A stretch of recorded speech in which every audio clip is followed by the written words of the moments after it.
सिबकतुल्ला साहब, रियाज फतेहाना साहब ज्वाइन करना चाह रहे हैं।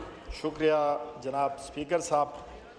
नेशनल फूड सिक्योरिटी पर मेरा कट मोशन है और बड़ी बदकिस्मती है कि पाकिस्तान में एग्रीकल्चर ज़बोहाली का शिकार है। जो एग्रीकल्चर ग्रोथ पाकिस्तान तहरीक इंसाफ और इमरान खान साहब की हुकूमत में 4.4% पर गई थी, बदकिस्मती से पीडीएम की हुकूमत में वो सिर्फ 0.56% पर आ गई है। तो ये सबूत है कि मौजूदा हुकूमत की कोई एग्रीकल्चर पॉलिसी नहीं है, कोई नेशनल फूड सिक्योरिटी के लिए उनका कोई मास्टर प्लान नहीं है। और पाकिस्तान में जो 5 बड़ी फसलें हैं जनाब स्पीकर, उसकी पैदावार में कमी आई है। बदकिस्मती से एक ज़री मुल्क होकर भी हम ज़री अजनास वो इंपोर्ट कर रहे हैं और ये हमारी नाकिस पॉलिसी है कि हम शुगर केन जिसकी प्रोडक्शन भी कम हुई है लेकिन इसकी एक्सपोर्ट की इजाज़त दे देते हैं और फिर महंगी चीज़ें हम बाहर से इंपोर्ट कर रहे हैं। ये ज़मींदार को फ़ायदा पहुंचाने, काश्तकार को फ़ायदा पहुंचाने की बजाय सिर्फ इंडस्ट्रियलिस्ट को फ़ायदा पहुंचा रहे हैं, जिससे हमारी एग्रीकल्चर ज़बोहाली का शिकार है।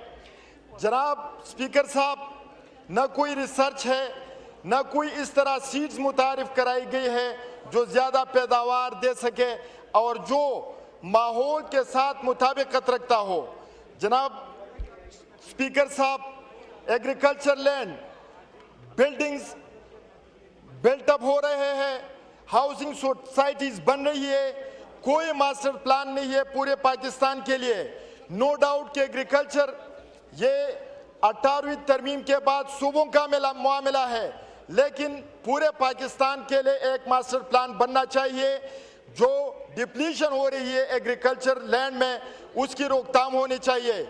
जनाब स्पीकर साहब, मैं एक अहम इशू कल भी मैं इस पर बात करना चाह रहा था, लेकिन बदकिस्मती से मुझे मौका नहीं मिला। मैंने उस पर कट मोशन भी जमा की थी।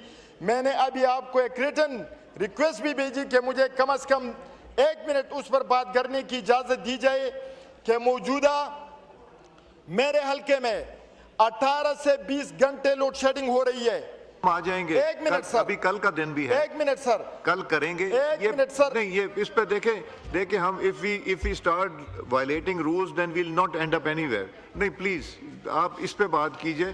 फूड पे प्लीज माइक खोलें इनका। Food please. तो जनाब स्पीकर, फूड पर मैं रिक्वेस्ट करता हूं कि एक पूरे पाकिस्तान के लिए मास्टर प्लान बनाया जाए। जो एग्रीकल्चर लैंड की डिप्लीशन हो रही है, इनकी रोकथाम होनी चाहिए और जो इलीगल बिल्डिंग्स, जो इलीगल हाउसिंग सोसाइटीज़ की एक्सपेंशन हो रही है, उनकी रोकथाम होनी चाहिए। शुक्रिया जनाब स्पीकर।